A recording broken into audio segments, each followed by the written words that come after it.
Je pense qu'en effet, cette volonté de faire passer la réforme à tout prix, quoi qu'il en coûte d'une certaine façon, c'est dangereux. Pourquoi ? D'abord parce qu'il y a un paradoxe. Ce paradoxe, c'est que toutes les mesures de l'opinion publique, les sondages montrent que la majorité des Français sont contre cette réforme. Mais on savait aussi que cette réforme a été portée par les notables, par la classe dirigeante. Or là, une partie importante des notables de la classe dirigeante a tourné kazakh. On sait que les syndicats réformistes sont plus du tout pour. On sait que les LR, le PS, c'est pas garanti qu'ils soutiennent le gouvernement à l'Assemblée nationale dans cette réforme. On sait que le patronat semble être davantage inquiet et mobilisé par la question de gérer les conséquences de l'inflation dans les entreprises que de soutenir cette réforme que pourtant il avait soutenue depuis le départ. Et surtout, ça arrive dans une conjoncture. Je ne reviens même pas sur la guerre en Ukraine, sur l'inflation. La conjoncture à l'Assemblée nationale, qu'est-ce que c'est ? C'est d'autres lois, d'autres réformes qui sont très inflammables, comme la réforme de l'immigration, comme la réforme des énergies renouvelables, qui sont là sans que le gouvernement ait une majorité. Mais si on regarde dans la rue, la conjoncture, elle n'est pas meilleure et la situation, elle est tout aussi tendue. Après ces mobilisations de l'EDF, de Total, de la SNCF, on a maintenant qui poussent comme des champignons des médecins, des coordinations de médecins, des coordinations de boulangers, Mathieu en parlait, des restaurateurs qui embrayent le pas, et les gilets jaunes pointent le bout de leurs gilets jaunes, si j'ose dire. Là, ils sont repartis à l'attaque. Donc si on récapitule, oui, la situation potentiellement politiquement est très grave. Pourquoi ? 1, parce que le peuple est grosso modo contre. 2, parce que les élites ne sont pas vraiment pour. 3, parce que, effectivement, tous les corporatismes sont vent debout et donc les colères pourraient effectivement se synchroniser. En fait, le gouvernement, peut-être sans le savoir, est au bord du gouffre, mais il est prêt à son grand bond en avant de la réforme des retraites. Alors pourquoi ?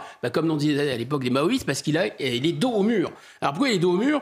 Parce que le président, d'abord, s'est beaucoup trop engagé, en considérant que c'était la mère de toutes les réformes. Il a été reporté 1 fois, 2 fois, 3 fois. Donc on ne peut plus reporter maintenant et se cabrer devant l'obstacle. Et d'ailleurs, s'il se cabrait devant l'obstacle, eh bien ce serait même la gouvernabilité, ce serait même l'autorité du président de la République qui serait remise en question. Et donc on pourrait de proche en proche arriver à une crise de régime que personne ne veut, parce que tout le monde a des intérêts totalement divergents, mais finalement tout le monde pourrait tirer dans le même sens. Et là, la situation pourrait être difficilement récupérable. Les Gilets jaunes, souvenez-vous, les forces de l'ordre ont accepté de rétablir l'ordre. Mais Guy Mollet, en 58, il n'a pas été sauvé. Donc il n'est pas totalement impossible qu'on soit, sans qu'on le sache, je n'ai pas dit que c'était sûr, mais c'est plus totalement invraisemblable qu'on soit au bord d'une crise de régime. Jacques Julliard, dans un article vraiment formidable, je recommande à tout le monde dans le Figaro, mardi, n'a pas dit qu'on était au bord de la crise de régime, mais il a bien souligné à quel point la logique, on peut dire la philosophie même de la Ve République était déjà abîmée. Alors abîmée par les partisans de la Sixième République, abîmée par la souveraineté européenne, abîmée par de multiples révisions, abîmée par le fait d'avoir enterré le résultat du référendum de 2005. C'est une humiliation, c'est un affront impardonnable qui a été fait à la souveraineté du peuple français. Mais là, il propose et il pointe une solution, et on y vient, c'est le référendum. Pour lui, le référendum, non seulement pourrait éventuellement sauver cette réforme des retraites, et en tout cas éviter une crise de régime et même retremper, disons, à la fois la légitimité du président de la République et même l'autorité du régime et du président de la République. Dès qu'on dit référendum, il y a tout un inconscient. Ah oui. On fait appel à tout un inconscient. Alors, est-ce que, selon vous, le président de la République... Sort sa gousse d'ail et son... oui, un peu, va des rétro. Va des rétro. Est-ce que, selon vous, le président de la République serait prêt à utiliser le référendum pour faire passer sa réforme des retraites ? Je ne suis pas dans sa tête. La seule chose qu'on peut dire, c'est qu'il n'a pas l'air... d'être totalement contre en principe, mais il n'a pas l'air d'être franchement pour non plus. Enfin, c'est du en même temps. Le 11 avril 2022, il disait « Je n'exclus pas de recourir au référendum ». Mais je n'exclus pas. Enfin, c'est quasiment une double négation, c'est pas du tout une affirmation.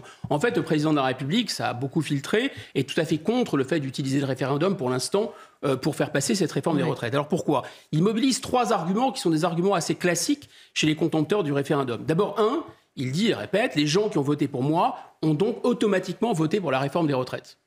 C'est le même argument que nous avait servi Nicolas Sarkozy avec, vous savez, le traité de Lisbonne. Puisqu'on m'a élu et que je voulais faire le traité de Lisbonne, donc effacer le résultat du référendum de 2005, c'est passé comme une lettre à la poste. Bien sûr que nul ne conteste la légitimité du président de la République, mais je pense qu'on a davantage voté pour une personne ou une personnalité plutôt qu'une politique très claire ou un ensemble de réformes qui n'était pas très clair. Est-ce qu'on a voté pour ou contre la fermeture des centrales ? Est-ce qu'on a voté pour la hausse ou pour la baisse du budget de la défense ? Est-ce qu'on a voté pour 64 ans, 65 ans ? Enfin, ça n'est pas très clair. Et bien sûr que le président de la République, s'il considère, lui, qu'il a reçu une sorte de quitus ou un mandat pour réformer les retraites en étant élu, chiche, alors dans ce cas, il n'a qu'à, effectivement, provoquer un référendum de l'article 11 et tester son idée. Deuxième argument contre cette idée de référendum pour faire passer la réforme des retraites, c'est que les gens, généralement, ne comprennent pas la question qu'on leur pose quand on les mobilise pour un référendum. Surtout si la question est technique. Et là, sur la question des retraites, elle est technique. Alors, c'est sûr que le gouvernement n'est pas aidé en matière de pédagogie pour expliquer ce qu'il veut faire en général et en particulier sur les retraites par un Bruno Le Maire, par exemple. Si on écoute le jargonnage permanent de Bruno Le Maire, c'est fou. Là, le gouvernement, et c'est plutôt une bonne idée, vient d'aider les boulangers en leur accordant une aide financière. Et Bruno Le Maire, lui, il parle, je cite, c'est tellement fou, je ne sais même pas comment il a trouvé ces termes, rendre visible l'amortisseur gouvernemental sur les factures. Bon, c'est besoin de sous-titres, en fait. Totalement, ça se mélange un peu là-haut. Bon, ensuite, il y a une sorte d'incroyable paradoxe, parce que mobiliser, convaincre, séduire même d'une certaine façon, c'est bien quand même la force du président de la République. S'il y a quelque chose qu'il aime faire, en tout cas, je ne sais pas s'il sait le faire, mais il aime le faire, c'est ça. Il organise des consultations en ligne, il va répondre en direct sur les réseaux sociaux, il va débattre pendant des heures et des heures, souvenez-vous, avec les maires pendant le grand débat, et il ne voudrait pas organiser un débat et convaincre sur ce qu'il considère comme le cœur de sa politique. Comme c'est étrange. Mais qu'est-ce qu'un référendum, en fin de compte, si ce n'est justement un grand débat? Mais attention, c'est un grand débat pour les grandes personnes. Donc à la fin, on vote. Ça, c'est toute la différence peut-être. Enfin, le troisième argument, c'est que les gens ne vont pas répondre à la question qu'on leur pose quand on le mobilise pour un référendum, mais ils vont transformer la question en un plébiscite pour ou contre la personne qui pose la question. Alors, il est toujours loisible au président Macron de faire comme le président Chirac, c'est-à-dire je perds, je reste quand même. Voilà, de toute façon, quel que soit le résultat du référendum, je resterai. Je crois que ce n'est pas tout à fait le style du président Macron, et je pense qu'il aurait raison d'ailleurs de mettre son autorité ou son, on va dire, de mettre sa démission même dans la balance. Parce que le référendum, en fait, il n'est pas perdu.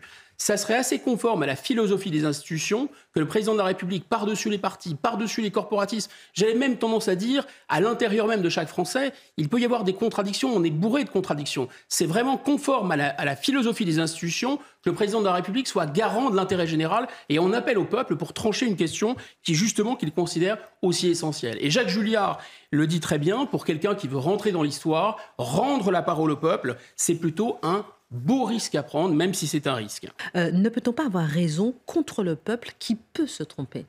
Si, bien sûr. D'ailleurs, en 1958, lorsque le général de Gaulle est revenu aux affaires, s'il avait organisé un référendum sur la question de l'indépendance de l'Algérie, probablement l'aurait-il perdu, le même référendum qu'il a gagné brillamment quelques années plus tard. Donc bien sûr qu'il faut faire preuve de pédagogie et que le peuple peut se tromper, c'est pas le sujet. Simplement, le général de Gaulle, le même général de Gaulle, en 69, lorsqu'il perd le référendum, quelques heures plus tard, il démissionne parce que même auréolé de tout ce prestige historique, visez mon regard, personne ne peut l'égaler, évidemment, même lui a compris qu'il ne peut pas forcer le peuple à aller plus loin en réalité.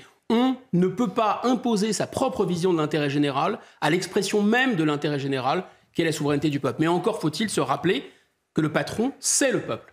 Et le peuple le rappellera, sinon de manière, à mon avis, assez violente.